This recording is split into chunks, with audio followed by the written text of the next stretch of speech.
welcome to my channel. My name is Miriam, nurse and nurse practitioner.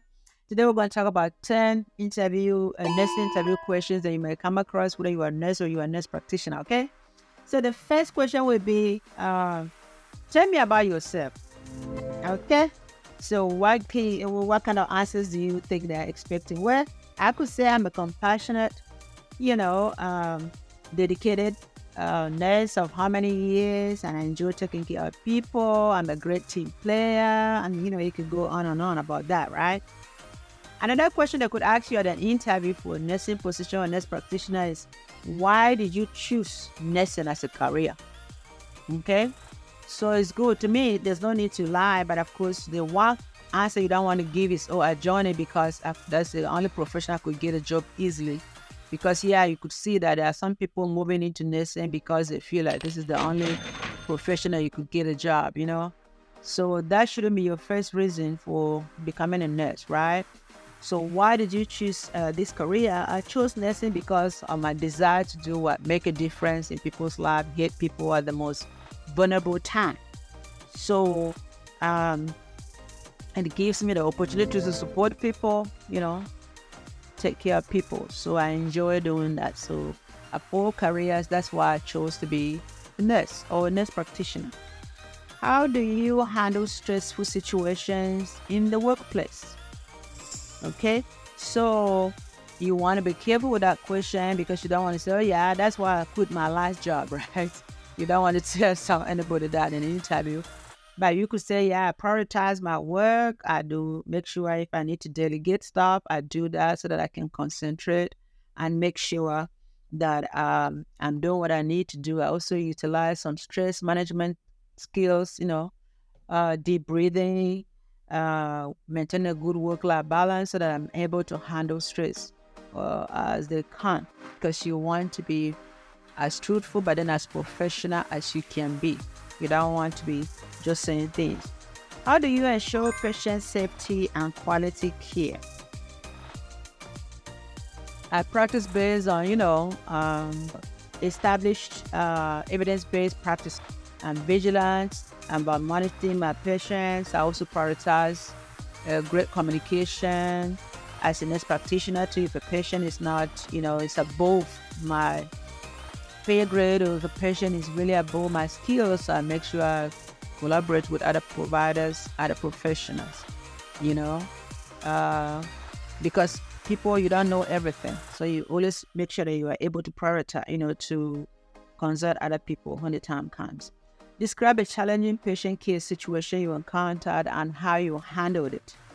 So you go and tell about a situation where a patient was, angry because they came to see you and they were, they have waited 3 hours in the waiting room and Of course, you want to first apologize and then listen to the situation, put yourself in their situation.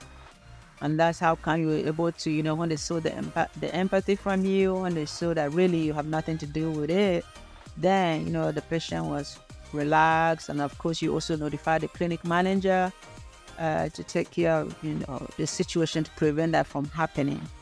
So you listen to their concern, because a lot of times people are upset and the anger gets higher and higher because we don't validate it. You want to validate. Anytime someone comes to see me, even as a nurse practitioner now in the room, and they start complaining about how they waited a long time, the first thing is, I appreciate your time. I really apologize for that.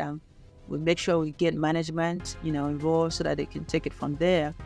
But I'm glad that you waited, and here we are, and then you go from there. But you don't want to just brush it. I have situations where you go to the room to see somebody and you've been waiting. Maybe they didn't know, but they're not even acknowledge the fact that you've been waiting. So you want to be very mindful of that. So then the other question I might ask you at an interview is, how do you stay up to date on the current advancements and developmental technologies in your field? Then you can go on to tell them that's where you are so much into making sure you attend seminars, conferences.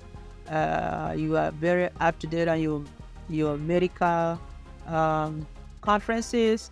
The other thing too is that you also use standard, up-to-date, evidence-based practices in your practice. You don't just want to say, okay, yeah, they used to do this, let me apply this here. No, because the goal is that they want us to provide standardized care for all patients, right? If a patient comes to see me with, chest pain, I should use the same standard that I'm using. The same patient goes to, up north somewhere and they're seeing a nurse practitioner there, the nurse practitioner should be able to use the same standard, right, to take care of that patient. So that's why they want to make sure that we're up to date. So we need to make sure that we know how to answer those questions. Another question that the employer might ask a nurse practitioner during the exam is, how do you handle conflicts or disagreements with colleagues? Okay, so you could say, yeah, I believe in open, communication. You show respect for others because we are all professionals. So you don't want to jump off the gun when somebody has a disagreement, And there are times where, like a nurse practitioner, you are working in the clinic, your rooms are full already with patients, it's getting close to the time, and the clinic manager is asking the front people to add another patient on your schedule.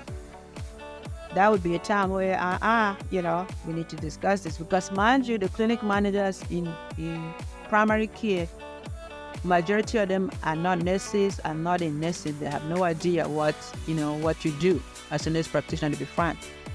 So that would be a good time to say, okay, wait, I need to talk to the manager. We need to discuss this. Do you know that I have this patient here that needs some blood work, that we need some e-clinic blood work that we need to check, and then after that I need to do the result. Do you know that this patient in this room here, the blood pressure is so high, we're giving them something, we're going to recheck. Do you know that this one here, blood sugar is very high, we give them insulin, we have to, wait and then recheck and do this and do that for them. So when you explain things that way, people understand it better. So anytime that there's a disagreement, there's no need to jump into conclusion or get angry. Just make sure that maybe sometimes the person does not really get what is going on. So you just need to explain it and they'll be fine. If they're not fine, then, of course you take it there. But to me, you want to just explain something so that the situations don't escalate, Describe a situation where you had an emotional support to a patient or their family. There are times where, especially, you meet patients that have either they or their family, in a condition that is critical, or they have a terminal illness, or they have a diagnosis that is really getting them very upset. So you just sit there to listen, right? You are there to listen, you talk to them. And there are places where you even have social workers, counselors. There might be situations where you even have to bring social workers in there, so that they could talk to help the situation. But the active listening is very important, and providing the emotional support, is very important. You don't want, because you have situations where patients have complained about providers because they feel like the provider wasn't caring. That might not be true, but because the way we came across, or the way you are not listening, could make them think that, oh, they are talking to you and you are tapping, doing this, doing that. There's never a time that you stop and just look them in the face and talk to them. So those little things like that mean a lot, because they could, to them, okay, yes, so what's going on? So this, they're talking about their problem, but we are only doing this. So it could be construed that we are not, we are not caring, So you just want to make sure that you pay attention to that. And then, how do you ensure effective communication with patients who have limited English? Okay, anywhere that you are working now, they have translators, or they have companies that contracted with companies that have translators in almost every language you can think of. At my job, they have this translation where they have the little computer and the interpreter. The translator is on the screen. Oh, I love it. I love it. So, yes, we'll make sure I use translators, because anytime I meet a patient and we're talking and they say, oh, they need a translator, immediately you get one. A lot of times, even the medical assistant will catch that before you do. So you bring the translators in, because the key thing is you want to make sure that patients are getting all the information, because that will help with compliance, right? That will also help with the quality of care. That will also help them to feel comfortable coming for care in your organization. So it's important that if someone has limited English, if possible, we get someone to interpret the information for them. Very important, because again, that will also help with compliance, and that will also help with return appointments, returning back, coming back, returning back to clinic for more care. Okay, so these are just some of the interview questions that you may encounter. There are more, but these are some of them. Some of them might be geared towards, okay, so this patient came in with high blood pressure, and this is their first time, and they're African American. What is the best medication to start for them? So anywhere you are going for an interview, you need to study that organization, research, have an idea the type of patients they see, things like that, so that you'll be able to answer some of these medical questions. Because some people have been to interviews that they have medical questions asked. To me, a lot of times I always get these emotional questions, or how do you handle this, or how do you handle that?